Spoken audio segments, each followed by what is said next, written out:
Hello बच्चों, welcome to our YouTube channel dream physics education. So बेटा, हम लोगों ने कूलाम के नियम को पढ़ लिया था। अच्छा बेटा, जब हम लोग कूलाम का नियम पढ़ रहे थे तो कूलाम के नियम में हम लोगों को पता चला कि जो हमारा वैद्युत बल होता है, वैद्युत बल मतलब जो Fe होता है, ये बात पता चली हमें कि क्या होता है के Q1 Q2 अपॉन R का स्क्वायर। अच्छा बेटा, देखिए, तो जो हमारा वैद्युत बल है, वैद्युत बल के बारे में हम लोगों ने जानकारी इतनी ले ली थी। आज हम लोग सीखेंगे कि जो हम लोगों को वैद्युत बल होता है, वैद्युत बल और गुरुत्वाकर्षण बल,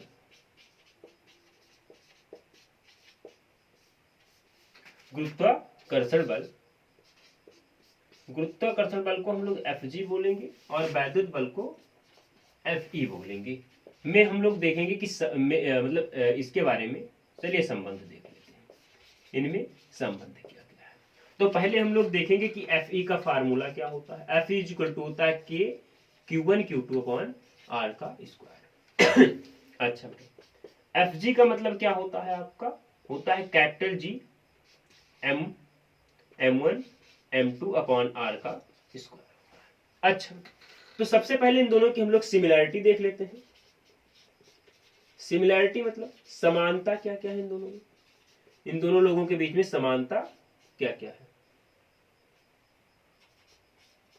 समानता, तो समानता ये होती है कि जो हमारा वैद्युत बल होता है, पहला पॉइंट देखेंगे कि दोनों के बीच में समानता क्या होती है। समानता ये है कि वैद्युत बल Fe और गुरुत्वाकर्षण बल Fg दोनों वर्ग व्युत्क्रमानुपाती के नियम का फॉलो करते हैं। अच्छा, दोनों वर्ग के व्युत्क्रमानुपाती नियम का पालन करते हैं,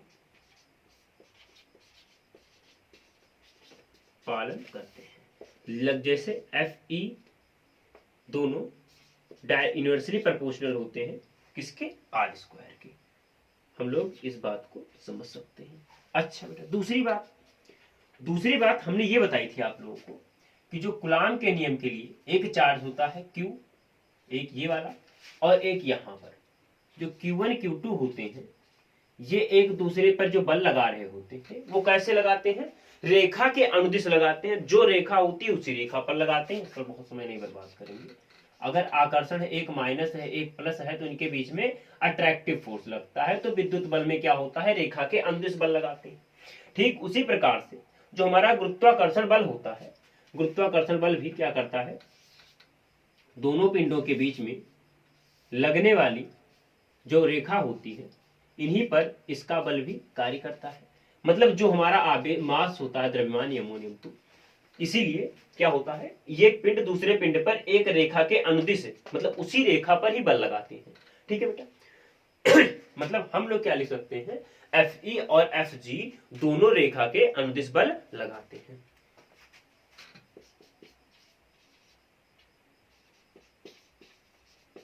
Fe और Fg दोनों रेखा के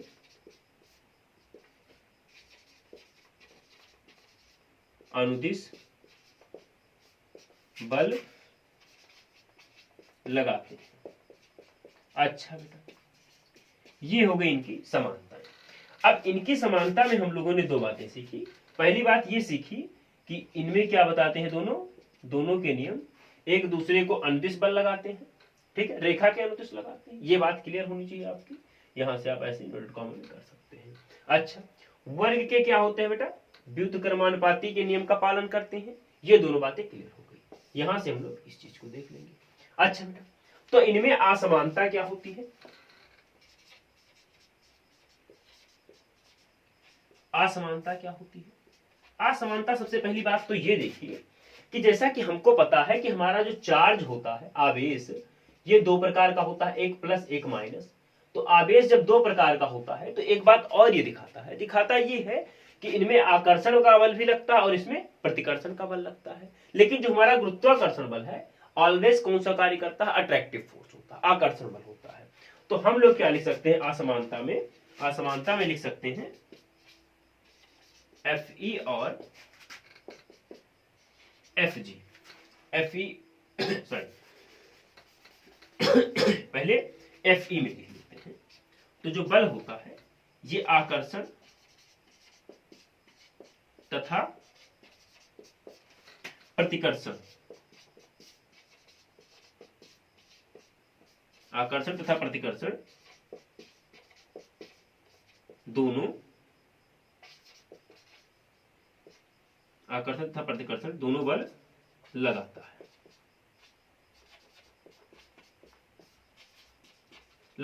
अच्छा बेटा ये बात तो होगी फिक्स। तो हम एफ जी की बात क्या करें, एफ जी क्या करता है, सदैव आकर्षण बल, सदैव आकर्षण बल लगाता है।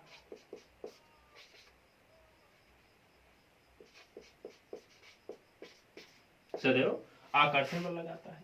दूसरी बात देखिए, अच्छा एक बात तो ये फिक्स हो गई कि जो हमारा आकर्षण बल है और प्रतिकर्षण बल है दोनों इस पर निर्भर करते हैं। तो अच्छा बेटा एक बात ये सोचिए कि अगर हम लोग चार्ज पार्टिकल्स की बात करें, ये वैद्युत बल की बात करें, तो वैद्युत बल में क्या होता है, ये किसी ना किसी माध्यम पर निर्भर करता है, लेकिन जबकि गुरुत्वाकर्षण बल किसी माध्यम पर निर्भर नहीं करता। माध्यम पर निर्भर नहीं करता मतलब आप पृथ्वी के बाहर जाएंगे तब भी गुरुत्वाकर्षण बल लगता है, जैसा कि आपको पता है पूरे ब्रह्मांड में गुरुत्वाकर्षण बल लगता है, हर एक जगह पर समस्त ग्रह पर होता है। लेकिन जो हमारा गुरुत्वाकर्षण बल नहीं, वैद्युत बल है, वो किसी न किसी माध्यम पर निर्भर करता है। तो दूसरी असमानता ये है कि जो एफ ई है वो क्या करता है, माध्यम पर निर्भर करता है,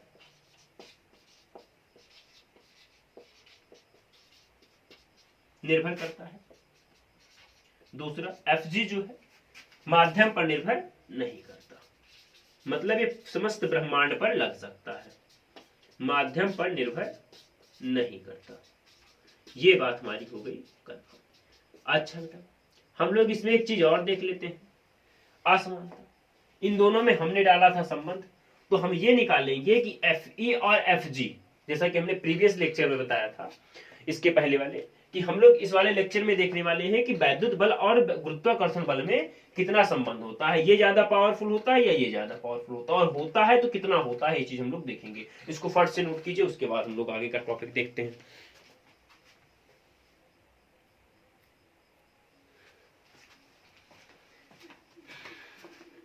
अच्छा बेटा देखिए, तो अब हम लोग बात करने वाले हैं इन दोनों के बीच में रिलेशन क्या होता है, संबंध क्या होता है। अच्छा बेटा तो संबंध के लिए हम लोगों को दो चीजें समझनी है, एक तो समझना है इलेक्ट्रॉन के लिए देखना है, और एक देखना है प्रोटॉन के लिए, कि ये दोनों पिंडों पर, दोनों वस्तुएं पर क्या हो, सिर्फ और सिर्फ इलेक्ट्रॉन प्रेजेंट होता है तब क्या निकल कर आती है वैल्यू हमारी। अच्छा तब क्या संबंध होता है और इसमें क्या होता है। अच्छा अब एक बात और समझ लीजिए, यहां पर समझ लेते हैं, फिर हम लोग कैलकुलेट करके वैल्यू आपको प्रूफ दिखा देते हैं। कैलकुलेट ये करना है कि जो हमारा एफ ई है ये ज्यादा पावरफुल होता है as compare to F G. अब अगर हम लोग प्रोटॉन की बात कर रहे हैं, किसकी, अगर दोनों पर जैसे Q1 व Q2 की वैल्यू किसके लिए दी गई है, प्रोटॉन के लिए, और M1 M2 किसके है, मास ऑफ प्रोटॉन, मतलब द्रव्यमान है किसका, आपका प्रोटॉन। तो प्रोटॉन के लिए कितना आता है, 10 की पावर 36 टाइम ज्यादा होता है, कौन, एफ ई होता है एफ जी से। एक ये निकल कर आता है, किसके लिए लिख दे रहे हैं यहां पर, प्रोटॉन के लिए, ये दोनों वस्तुएं कैसी हो, प्रोटॉन। अच्छा और एक चीज ध्यान रखिएगा, अगर इलेक्ट्रॉन दिया होगा तो 10 की पावर 43 टाइम्स ज्यादा होता है, आपका एफ ई ज्यादा होता है किससे, एफ जी से। किस कंडीशन पर, इलेक्ट्रॉन की कंडीशन पर, इलेक्ट्रॉन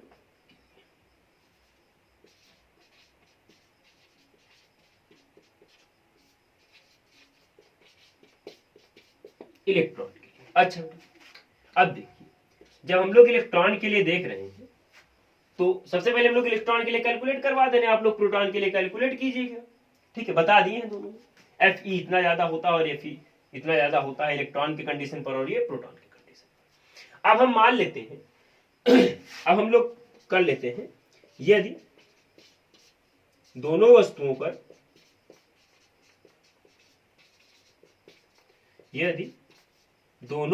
पर सिर्फ क्या हो, यदि दोनों वस्तुओं पर इलेक्ट्रॉन हो तो इलेक्ट्रॉन हो।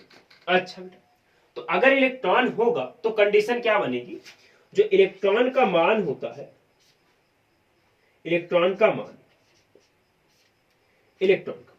जिसको हम लोग क्या बोलते हैं, आवेश बोलते हैं। इलेक्ट्रॉन पर ऐसे, इलेक्ट्रॉन पर आवेश, तो इलेक्ट्रॉन पर आवेश कितना होता है बेटा, -1.6 into 10⁻⁻⁹।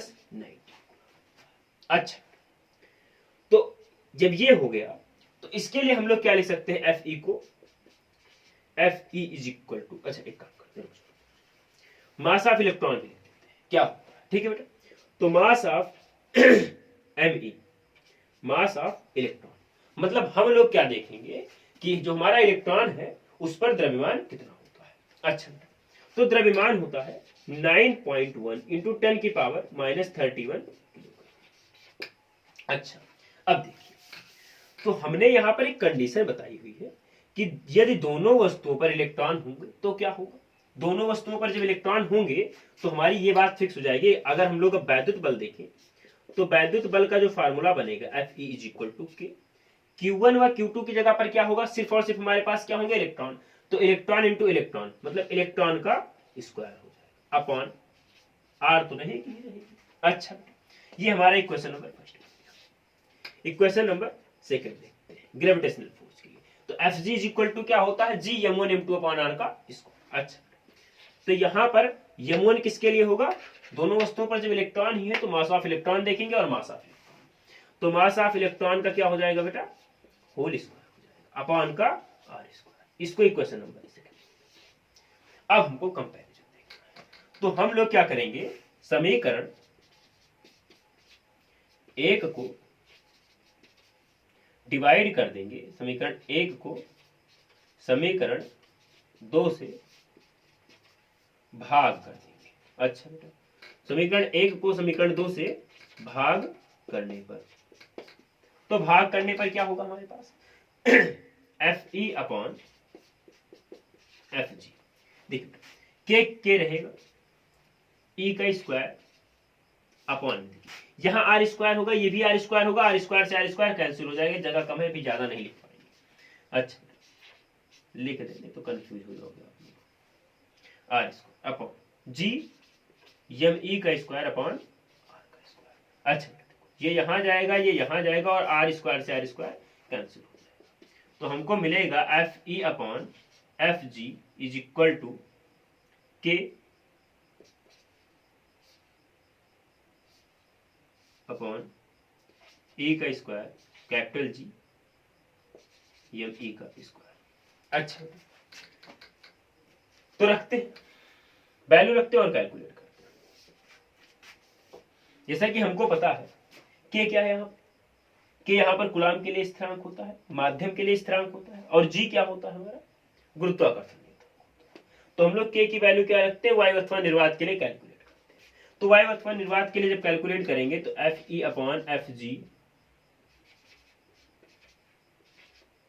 Is equal to 9.0 into 10⁻9 हो जाएगा, और ई का मान कितना हो जाएगा, ई होगा हमारा 1.6 इंटू 10⁻⁻19 का होल स्क्वायर हो जाएगा upon 6.67 into 10⁻11 into M E, mass of electron कितना होता है 9.1 इंटू 10⁻31 होता है 31, इसका भी। अच्छा, हम लोग जब इसको सॉल्व करेंगे, चलिए हम सॉल्व कर दे रहे हैं, 9.0 इंटू 1.6 इंटू 1.6 इंटू 10⁻19, और 19 कितना हो जाएगा 38 प्लस 9 बटे 6.67 इंटू 9.1 इंटू 9.1 इंटू 10 की पावर माइनस 31 और 31 62 62 minus 11 62 minus F E upon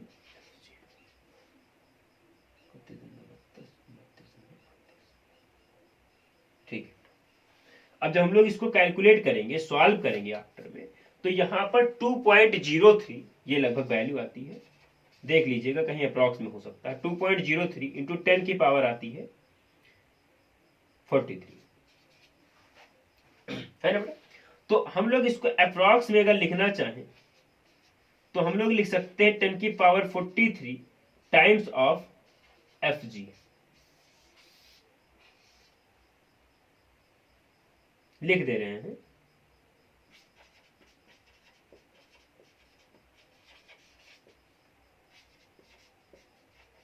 after calculating, तो जब कैलकुलेट करते हैं वैल्यू तो इतनी आती है। इसी तरह से हम लोग प्रोटॉन के लिए भी देख सकते हैं, अगर चाहे तो प्रोटॉन आप मास ऑफ प्रोटॉन रख देंगे तो मास ऑफ प्रोटॉन कितना होता है बेटा 1.67 इंटू 10 की पावर माइनस 27 किलोग्राम होता है। तो आप रख करके इसको सॉल्व कर लेंगे और करीब करीब काफी ज्यादा का डिफरेंस भी आ जाता है दोनों में। तो उसको छोड़िए, हम लोग देख लिए वैद्युत बल और गुरुत्वाकर्षण बल में संबंध क्या होता है। अब हमारा ये कूलाम के नियम वाला टॉपिक हो गया खत्म। अच्छा बेटा, अब हम लोग छोटा छोटा एक दो न्यूमेरिकल कर लेते हैं और न्यूमेरिकल करने के बाद हम लोग वैद्युत बल रेखा क्या होती है इसको जान करके आगे हम लोग समझेंगे क्या चीज समझना है, आगे की वैद्युत क्षेत्र की तीव्रता वगैरह के बारे में हम लोग अगले लेक्चर में देखेंगे। ठीक है, तो इसको फट से नोट कीजिए।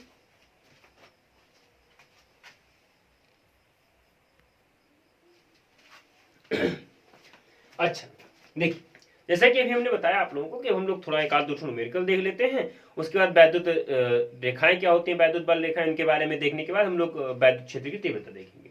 अच्छा, तो अभी हमने एफ और एफ के बारे में रिलेशन दिखाया था इलेक्ट्रॉन के लिए, तो हम लोग क्वेश्चन प्रोटॉन पर कर लेते हैं और क्या, दोनों समझ में आ जाएगा हमको क्या होता है। मान लीजिए आपके पास क्वेश्चन है और क्वेश्चन आपसे कहता है कि आपके पास कोई दो आवेश है, ठीक है, लेकिन उन आवेशों में जो प्रतिकर्षण बल लग रहा है उन वस्तुओं पर प्रोटॉन उपस्थित है। क्या उपस्थित है? प्रोटॉन। अभी हम क्वेश्चन लिख देते हैं, नोट कर देना अच्छे से। तो उन वस्तुओं पर प्रोटॉन उपस्थित है।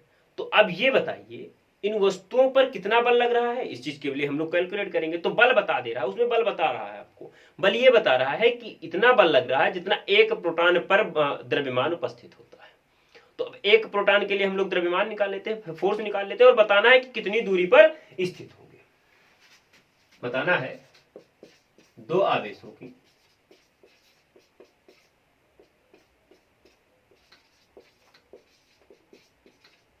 बीच की दूरी की गणना कीजिए।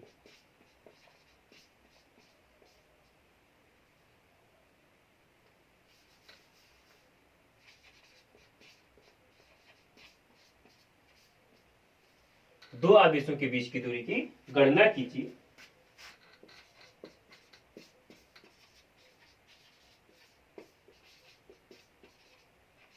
यदि उनके बीच लगने वाला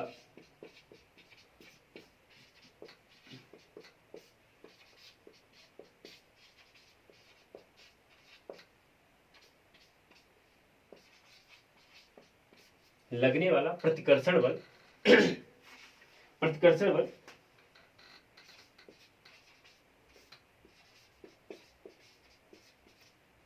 एक प्रोटॉन के भार के बराबर है और आपको इसमें कुछ दिया हुआ है, दिया ये है कि जो मास ऑफ प्रोटॉन होता है वो है 1.67 इंटू 10 की पावर माइनस 27 किलोग्राम। और दिए हैं आप में स्मॉल जी की वैल्यू, स्मॉल जी की वैल्यू दिए हैं 9.8 न्यूटन किलोग्राम। अच्छा बेटा, तो न्यूटन किलोग्राम नहीं है, न्यूटन पर किलोग्राम होना चाहिए। हाँ, न्यूटन पर किलोग्राम। अब आपको इसमें बताना है। अच्छा, तो सबसे पहले दिया क्या है हम लोग इसको लिख लेते हैं। अच्छा, दिया है आपने मास ऑफ प्रोटॉन दिया है, कितना दिया है 1.67 इंटू 10 की पावर माइनस 27 किलोग्राम दिया है। आपको स्मॉल जी की वैल्यू पता है 9.8 न्यूटन पर किलोग्राम दिया हुआ है। अच्छा, आपको कैलकुलेट करना है इनके बीच की दूरी। अच्छा, आपको प्रतिकर्षण बल कितना लग रहा है इसको भी कैलकुलेट करना पड़ेगा। अच्छा, और तो आपको सब कुछ दिया हुआ है। अच्छा, आवेश कितना हो जाएगा, एक प्रोटॉन पर आवेश कितना होता है 1.6 इंटू 10 की पावर माइनस 19 गुलाम होता है, लेकिन किसमें होता है प्लस में होता है, क्या है प्रोटॉन। अब हम लोग इसकी वैल्यू कैलकुलेट करेंगे। अच्छा, तो जैसा कि कह रहा है दो आवेशों के बीच लगने वाली दूरी की गणना करना है, लेकिन उनके बीच में लगने वाला प्रतिकर्षण बल कितना है प्रोटॉन के भार के बराबर है। तो हम लोग पहले बल निकालते हैं। तो बल इज इक्वल टू हो जाएगा mass into gravity, g m into g, द्रव्यमान गुणे उत्तर। तो m का वैल्यू कितना दिया है 1.67 गुणे 10 की घात माइनस 27 इंटू जी की वैल्यू दी हुई है आपको 9.8 दिया था। अब हम लोग इसको कैलकुलेट करेंगे, इसको इसके साथ मल्टीप्लाई करेंगे तो हमारी वैल्यू आएगी 0.164 आएगी। ठीक, तो अगर हम लोग इसको लिखें तो 1.64 इंटू 10 की पावर माइनस 26 लिख सकते हैं। अच्छा बेटा, कैलकुलेट करना चाहो तो कर लीजिए यहां पर 98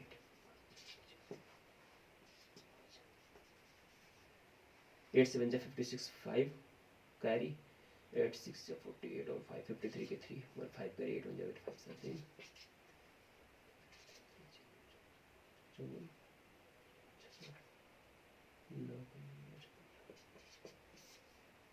6 3 3 6 3 5 1 6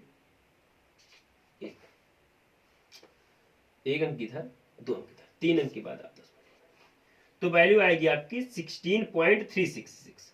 कितनी आएगी लिख दे रहे हैं पूरी वैल्यू 16.366 इंटू 10 की पावर माइनस 27। अगर हम लोग लिखे 1.6 और अप्रॉक्स में वैल्यू लिखे तो हो जाएगा 4 इंटू 10 की पावर माइनस 26 न्यूटन की वैल्यू आ गई। अच्छा बेटा, जब ये आ गया तो अब हमको कैलकुलेट करना है, क्या निकालना है दूरी। अच्छा, तो हमको पता है कूलाम के, लिखेंगे कूलाम के नियमानुसार,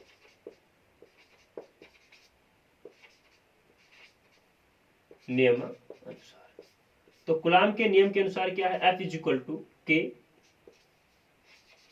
Q1 Q2 अपॉन R का स्क्वायर। आपको पता है F की वैल्यू कितनी आई है 1.64 इंटू 10 की पावर माइनस 26। के दिया है आपको कितना 1 सॉरी एयर और वैक्यूम के लिए है तो 9.0 इंटू 10 की पावर 9। Q1 Q2 दोनों क्या है बेटा, दोनों आवेशों के बीच की, और इनमें प्रतिकर्षण बल लग रहा है तो इनमें दोनों बल कैसे होंगे प्रोटॉन होंगे, मतलब 1.6 इंटू 10 की पावर माइनस 19 का स्क्वायर करना होगा।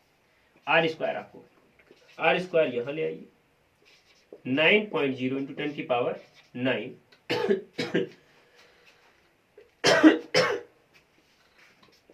1.6 इंटू 1.6 10 की पावर माइनस 19 इंटू 10 की power minus 19।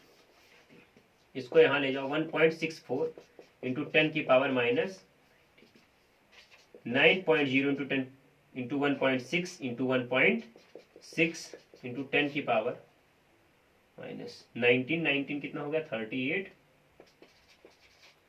Plus 9 upon 1.64 into 10 की पावर माइनस 19। अच्छा, इसको कैलकुलेट करें और कट करें तो लगभग कितनी वैल्यू आ जाएगी हमारे पास, वैल्यू आएगी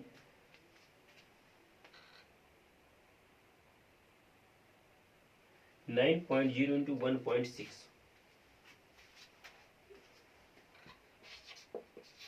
9.0, एक थोड़े से इसको उड़ा दो, बचेगा 1.6 इंटू 10 की पावर घटा -29, 19 को ऊपर भेज दीजिए प्लस 19 बचेगा, इसको मल्टीप्लाई करो 144, तो 14.4 गुणे 10 की घात -10 हो जाएगा। अच्छा, इसको हम लोग क्या लिख सकते हैं, 1.4, देखो इसको यहां पर आप ऐसे कैलकुलेट कर दीजिए, हम यहाँ आंसर के लिए जगह बचेगी लिख देगा। अच्छा चलो इधर आंसर इधर लिख देंगे। अच्छा बेटा देखिए, पॉइंट हम लोग इधर लेकर के आएंगे तो वैल्यू क्या होगी, यहाँ पर एक घट जाएगी, तो 1.44 इंटू 10 की पावर -9 हो जाएगा, ये हमारा बल आ गया।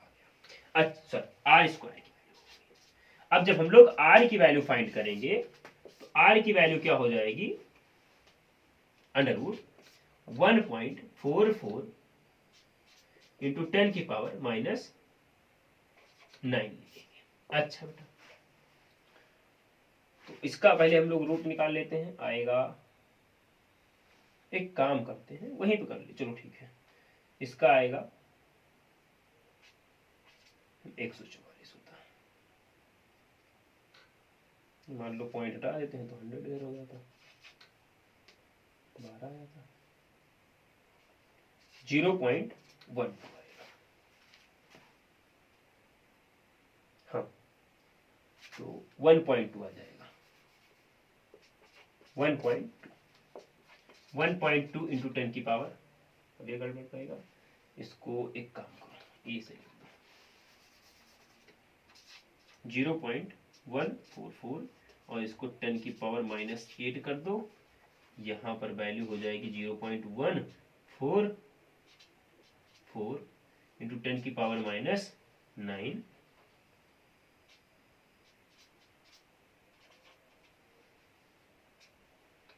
की जगह होगा 8 और 8 को बाहर लिखेंगे तो हो जाएगा 4 और ये 0.12 आ जाएगा, मतलब 1.2 इंटू 10 की पावर -3 आर की वैल्यू आ जाएगी, किसमें, मीटर में। मतलब कितनी ज्यादा दूरी होगी, 1.2 इंटू 10 की पावर -2 मीटर, 10 की पावर -3 मीटर, ये आपकी वैल्यू हो जाएगी बेटा। अच्छा अब इतना ही हम लोग इसमें रहने देते हैं, ये तो बहुत बड़ा लेक्चर हो जाएगा, और अब आप लोग वैद्युत बल रेखाएं पढ़ेंगे, हम अगले लेक्चर में आपको बता देंगे वैद्युत बल रेखाएं होती क्या हैं। उसके बाद हम लोग उसी लेक्चर में बात करेंगे वैद्युत क्षेत्र की तीव्रता के बारे में। तो बेस्ट ऑफ लक और पढ़ाई करते रहिए। फोटो खींच लीजिए।